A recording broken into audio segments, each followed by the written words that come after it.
नमस्कार दोस्तों, यीशु मसीह के नाम में आप सभी को जय यीशु एवं जय मसीह की। प्यारे भाई और बहनों और मेरे प्यारे दोस्तों, आप सभी लोग कैसे हैं? उम्मीद करता हूँ प्रभु यीशु मसीह की दया और कृपा से आप सभी भली भांति अच्छी तरह होंगे और प्रभु के वचन में आगे बढ़ रहे होंगे। दोस्तों, आज हम देखेंगे कि पिता ईश्वर हमारे साथ किस तरह से वादा करता है, कसम खाता है हमारे साथ चलने के लिए, हमारे साथ उठने बैठने के लिए।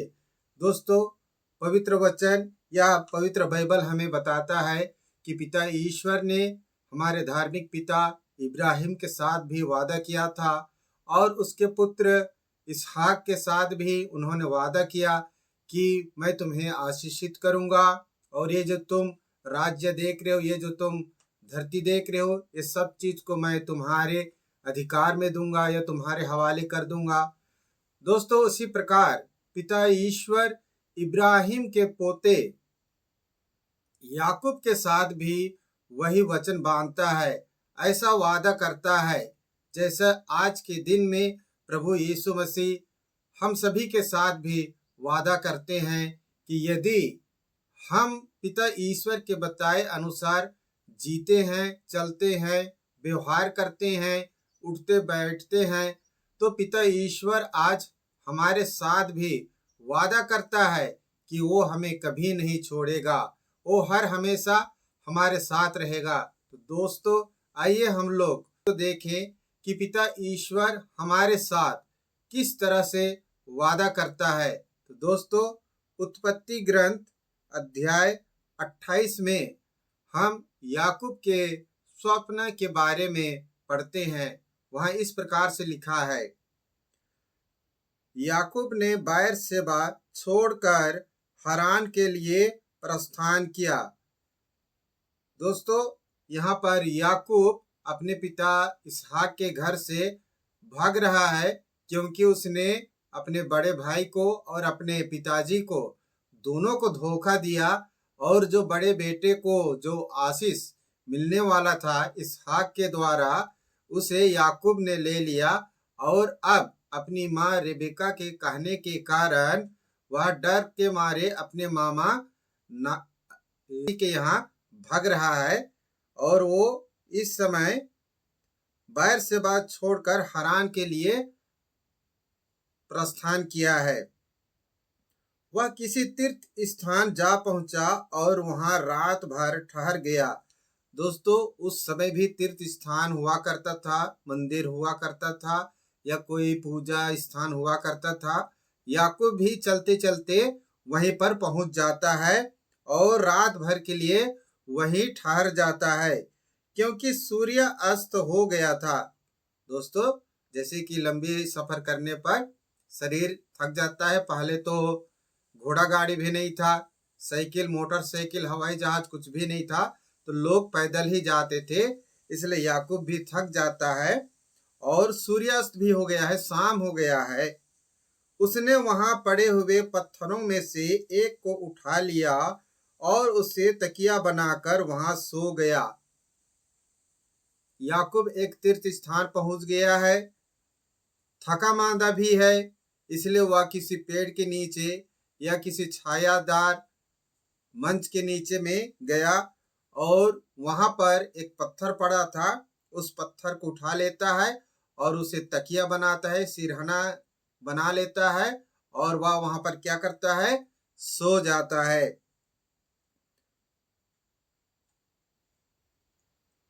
उसने यह स्वप्न देखा और जब वह गहरी नींद में सो गया तब उसे एक स्वप्न दिखाई देता है और वह स्वप्न इस प्रकार से है, एक सीढ़ी धरती पर खड़ी थी, उसका सिरा स्वर्ग तक पहुंचता था और ईश्वर के दूत उस पर उतरते चढ़ते थे। दोस्तों, याकूब ने जो दर्शन देखा, जो स्वप्न देखा, वह यह था कि एक सीढ़ी है, वह इतना लंबा है कि उसका जो सिरा है स्वर्ग में है और उसका जो तली है पृथ्वी पर है और उस पर ईश्वर के स्वर्गदूत उतर रहे हैं और चढ़ रहे हैं। ईश्वर याकूब के पास खड़ा हो गया और बोला। जब वह यह स्वप्न देख ही रहा था, तब उसी स्वप्न में याकूब यह देखता है कि पिता ईश्वर उसके पास आकर खड़ा हो जाता है और कहता है, मैं प्रभु तुम्हारे पिता इब्राहिम का ईश्वर तथा इसहाक का ईश्वर हूँ। पिता ईश्वर याकूब को बोल रहा है कि मैं तुम्हारे दादा इब्राहिम और तुम्हारे पिता इसहाक का ईश्वर हूँ। मैं तुम्हें और तुम्हारे वंशजों को यह धरती दे दूंगा जिस पर तुम लेट रहे हो। देखिए, प्रभु ने यहाँ पर वादा कर रहा है याकूब के साथ, याकूब को वचन दे रहा है कि यह धरती मैं तुझे और तेरे बाद होने वाले तेरे परिवार के सदस्यों को, वंशजों को यह जमीन दे दूंगा जिस पर तुम अभी सोए हो, जिस पर तुम अभी लेटे हो। तुम्हारे वंशज भूमि के राजकणों की तरह असंख्य हो जाएंगे और पश्चिम तथा पूर्व, उत्तर तथा दक्षिण में फैल जाएंगे। और देखिए, जिस प्रकार से पिता ईश्वर ने इब्राहिम को यह आशीष दिया था कि तुम्हारे वंशज आकाश के तारे और समुद्र के रेत के कणों की तरह होगा, वही आशीष इसहाक के साथ भी बांधा और वही आशीष अब याकूब के साथ भी पिता ईश्वर बांध रहा है। तुम्हारे और तुम्हारे वंश द्वारा पृथ्वी भर के राष्ट्र आशीर्वाद प्राप्त करेंगे। हालेलुया। प्यारे दोस्तों, हमारा प्रभु यीशु मसीह भी याकूब के बड़े बेटे यूदा के वंश में ही जन्म लिया और वो जो भविष्यवाणी हुआ आज के दिन में हमारे बीच में वह पूरा होता है। हम इसी याकूब के वंश में पैदा हुए यीशु मसीह पर विश्वास करते हैं। उनके द्वारा हमने अपना उद्धार जीवन पाया है, हमने पाप से छुटकारा पाया है, हर प्रकार की बीमारियों से हमने आजादी पाई है, स्वर्ग राज का अधिकार पाया है। देखिए, प्रभु यीशु मसीह ने यहाँ पर वो वादा कर रहा है और वह वादा आज के दिन में हमारे साथ, हम जितने भी विश्वासी भाई बहन हैं, जितने भी लोग प्रभु यीशु मसीह पर विश्वास करते हैं, उनके ऊपर प्रभु का यह वचन पूरा होता है। यह वचन क्या है? तुम्हारे और तुम्हारे वंश द्वारा पृथ्वी भर के राष्ट्र आशीर्वाद प्राप्त करेंगे। आमीन। प्रभु का वचन आज के दिन में हमारे जीवन में पूरा हो रहा है। आगे यह लिखा है, मैं तुम्हारे साथ रहूंगा। प्रभु क्या कह रहा है? मैं तुम्हारे साथ रहूंगा। दोस्तों, आज भी प्रभु हमें यही कहता है कि मैं तुम्हारे साथ हूं, मत डर, मैं तुम्हारे साथ रहूंगा। दोस्तों, हमारे प्रभु यीशु मसीह का साथ हमारे साथ तब होता है जब हम उसकी इच्छा के अनुसार कार्य करते हैं, उनकी इच्छा के अनुसार हम जीवन जीते हैं। तुम जहां कहीं भी जाओगे, मैं तुम्हारी रक्षा करूंगा और तुम्हें इस प्रदेश वापस ले जाऊंगा। प्यारे दोस्तों, प्रभु क्या कह रहा है? तुम जहां कहीं भी जाओगे, मैं तुम्हारी रक्षा करूंगा। और यदि तुम अपनी रोजी रोटी के लिए यदि कहीं चले जाते हो या मेरी शिक्षा प्रदान करने के लिए आप कहीं चले जाते हो, यदि आप सुसमाचार सुनाने के लिए कहीं भी चले जाते हो, तब मैं तुम्हारी रक्षा करूंगा और तुम्हें वापस सुरक्षित वापस ले आऊंगा, क्योंकि मैं तुम्हें तब तक नहीं छोड़ूंगा जब तक तुम से जो कहा उसे पूरा ना कर दूं। प्यारे दोस्तों, प्रभु यीशु मसीह हमारे साथ जो भी वचन बांधता है उसे कभी भी अधूरा नहीं छोड़ता है। यह पवित्र वचन कह रहा है। देखिए यहाँ पर क्या लिखा है, क्योंकि मैं तुम्हें तब तक नहीं छोड़ूंगा जब तक तुमसे जो कहा उसे पूरा ना कर दूं। तो दोस्तों, हमारे प्रभु यीशु मसीह, हमारे पिता ईश्वर जो हमसे कहता है वह उसे पूरा करता है। वह भी तब जब हम उसकी इच्छा के अनुसार जीवन जीते हैं, चलते फिरते हैं, उठते बैठते हैं, तब प्रभु हमें कभी भी अकेला नहीं छोड़ता है। याकूब नींद से जाग उठा और बोला। देखिए, जब याकूब ने ये स्वप्न देखा और प्रभु यीशु मसीह जब ये सारी बातें उनसे कह चुका, तब उसका नींद खुल जाता है और वह जाग जाता है और वह सोचता है, निश्चय ही प्रभु इस स्थान पर विद्यमान है और यह मुझे मालूम नहीं था।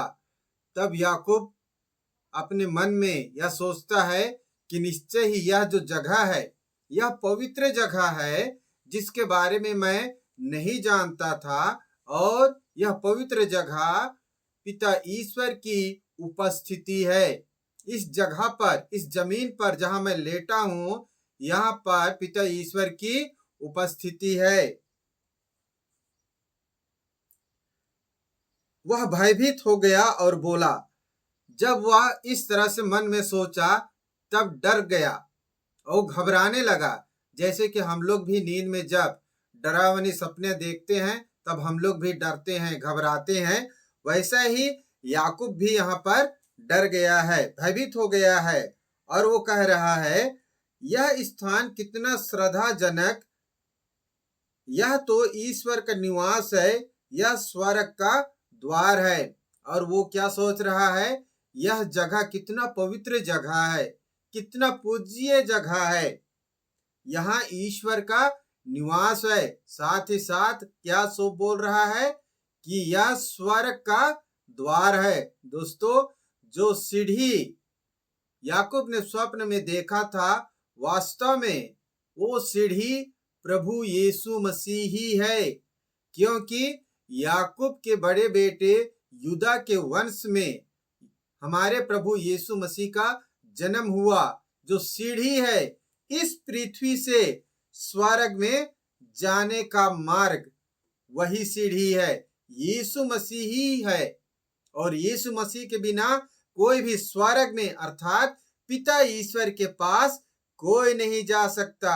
यह पिता ईश्वर ने याकूब को दर्शन के माध्यम से बताया, स्वप्न के माध्यम से बताया कि याकूब, तेरे वंश में मेरा एक पुत्र पैदा होगा जो कि पृथ्वी के लोगों को स्वर्ग तक लाने का मार्ग बनेगा, वो सीढ़ी बनेगा। हालेलुया। प्रभु ने देखिए इतने साल पहले याकूब के साथ में जो वचन बांधा, वो हमें नया नियम में यीशु मसीह के साथ में पूरा होता है। आगे और इस तरह से लिखा है, यह तो ईश्वर का निवास है, यह स्वर्ग का द्वार है। उसने बहुत सवेरे उठकर सिरहने का वह पत्थर उठाया, उसे स्मारक के रूप में खड़ा किया और उसके सिरे पर तेल उंडेल दिया। हालेलुया, आमीन। और देखो, याकूब बड़े सवेरे उठता है और जिस पत्थर को उसने तकिया बनाया था, सिरहने रखा था, उसको क्या करता है, खड़ा कर देता है, साफ सफाई करता भी होगा। उसके बाद में वो सींग में तेल लेके जा रहा था, उस तेल को क्या करता है, उस पत्थर में उंडेल देता है, अर्थात उस जगह को क्या करता है, पवित्र घोषित करता है, उस जगह को वो पवित्र करता है। उसने उस स्थान का नाम बेतेल रखा, और याकूब उस जगह का नाम क्या रखता है, बेतेल रखता है। यह नगर पहले लूज कहलाता था, और जहां पर याकूब रात के समय ठहरा था, जिस जगह पर वह सोया था, उस जगह का नाम लूज था। याकूब ने यह प्रतिज्ञा की, जब वो स्वप्न देखता है कि पिता ईश्वर उसके साथ में इस तरह से वचन बांध रहा है और उसके वंश के कारण स्वर्गराज में एक मार्ग तैयार कर रहा है, एक सीढ़ी तैयार कर रहा है।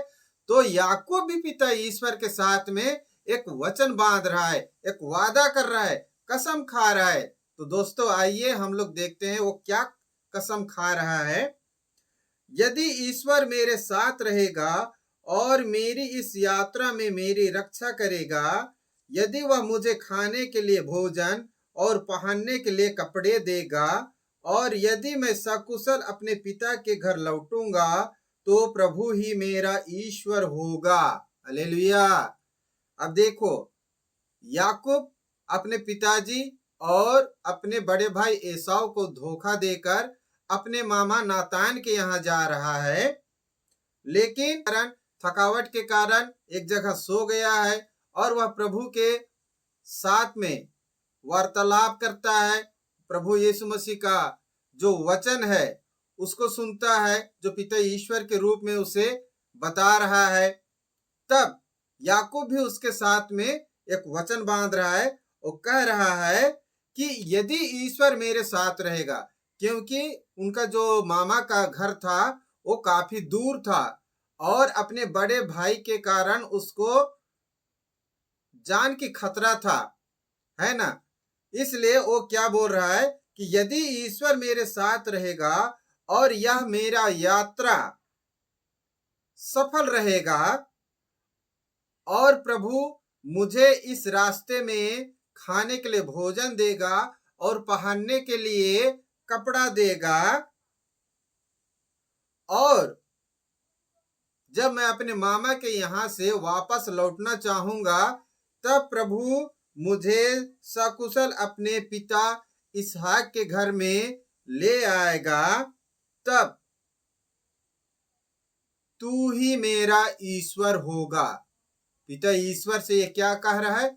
वचन बांध रहा है, जबकि याकूब के पास अभी पिता ईश्वर नहीं है। पिता ईश्वर तो उससे स्वप्न में बात किया, लेकिन अब याकूब जाग चुका है और उस स्वप्न को सच मानकर याकूब अब जागते हुए पिता ईश्वर से वचन बांध रहा है, वादा कर रहा है, कसम खा रहा है कि मैं जिस रास्ते पर जाऊंगा उस रास्ते में मुझे सुरक्षित रखना, मेरे दुश्मनों से मेरी रक्षा करना, मेरे बड़े भाई से मेरी रक्षा करना, और जब इस रास्ते में मैं जा रहा हूं मेरे को भूख लगेगी तो मुझे खाना देना, मुझे पहनने के लिए कपड़ा देना, और जब मैं पिताजी के पास वापस आऊं तो मुझे वापस भी ले आना सुरक्षित, तब तू ही मेरा ईश्वर होगा।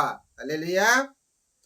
और जो पत्थर मैंने स्मारक के रूप में खड़ा किया वह ईश्वर का मंदिर होगा।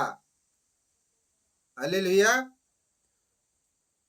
जो पत्थर मैंने स्मारक के रूप में खड़ा किया वह ईश्वर का मंदिर होगा।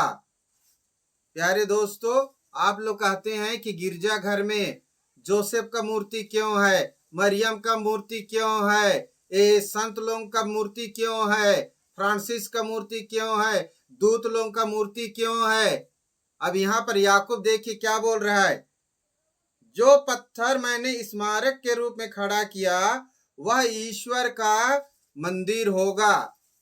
जो पत्थर को उसने तकिया लगाया था, सिरहाने लगाया था, उस पर उसने आशीष की तेल उंडेला और उसने वादा किया कि जिस रास्ते से मैं अपने मामा के घर जा रहा हूं उस रास्ते में मेरी रक्षा करना, मुझे खाना देना, मुझे पहनने के लिए कपड़ा देना, तो तू ही मेरा ईश्वर होगा और ये जो पत्थर है ये तेरा मंदिर होगा। अब बताइए दोस्तों, आप लोग कहते हैं कि हमारा यह मानव शरीर ईश्वर का मंदिर है, और यहाँ याकूब कह रहा है कि यह पत्थर ईश्वर का मंदिर होगा। दोस्तों, वास्तव में जिस जगह पर याकूब ने उस पत्थर को रखा और वहां पर जिस पत्थर में उसने आशीष की तेल उंडेला है, वहीं पर राजा सुलेमान ने प्रभु यीशु मसीह के नाम से मंदिर बनवाया था। आज जो इस्राएल है, और इस्राएल में जो एक टेम्पल है जिसे हम प्रभु का मंदिर कहते थे, जिसे रोमी सैनिकों ने ध्वस्त कर दिया है, वो मंदिर इसी जगह पर बना है, या इसी जगह पर बना था जिस जगह पर याकूब सोया है, और जिस जगह पर याकूब ने उस पत्थर को तकिया लगाया था, जिस पत्थर को उसने स्मारक के रूप में खड़ा किया, और जिस पत्थर पर उसने आशीष का तेल उंडेला, वहीं पर प्रभु की मंदिर के लिए नींव कोड़ा गया, और वहीं पर प्रभु के मंदिर के लिए, उसके निवास के लिए, पूजा स्थान के लिए वहां पर राजा सुलेमान के द्वारा एक महल बनवाया गया था। और प्रभु से याकूब और भी वादा कर रहा है, वो है जो कुछ तू मुझे प्रदान करेगा, देखिए, जो कुछ भी तू मुझे प्रदान करेगा मैं उसका 10 मांस तुझे दिया करूंगा। हालेलुया। प्यारे दोस्तों, आप लोग शायद अच्छा खासा कारोबार करते होंगे, आप अच्छा खासा नौकरी कर रहे होंगे, लेकिन क्या आप लोग प्रभु से यह वादा करते हैं कि प्रभु जब मेरा नौकरी लग जाएगा तब मैं आपको अपने तनख्वाह का 10 मांस दिया करूंगा? या आप लोग ये प्रार्थना करते होंगे कि मेरा प्रमोशन हो जाएगा, मैं बड़े पोस्ट पर चला जाऊंगा, या मेरा काम धंधा अधिक बढ़ जाएगा? लेकिन आप लोग क्या प्रभु से वादा करते हैं? याकूब के पास देखिए कुछ भी नहीं है इस समय। एक तो वो अपने पिता और अपने बड़े भाई को धोखा दिया है, और वो भाग रहा है अपने मामा नतान के यहाँ, और ऊपर से वो प्रभु से वादा कर रहा है कि जो कुछ तू मुझे देगा उसका 10 मांस मैं तुझे दिया करूंगा, जबकि इस समय उसके हाथ में कुछ भी नहीं है। प्यारे माता पिता, भाई बहनों, आप सभी से मेरी यही प्रार्थना है कि आप लोग भी प्रभु के वचन में चलिए, प्रभु से वादा कीजिए। यदि आप प्रभु से कुछ मांग रहे हैं, या ईश्वर से कुछ पाना चाहते हैं, नौकरी पाना चाहते हैं, अच्छा घर पाना चाहते हैं, हर एक चीज के लिए पहले आप प्रभु से वादा तो कीजिए, पहले आप प्रभु के साथ चलने का मन बनाइए। फिर देखिए प्रभु ने क्या कहा है, मैं तुम्हें तब तक नहीं छोड़ूंगा जब तक तुमसे जो कहा उसे पूरा ना कर दूं।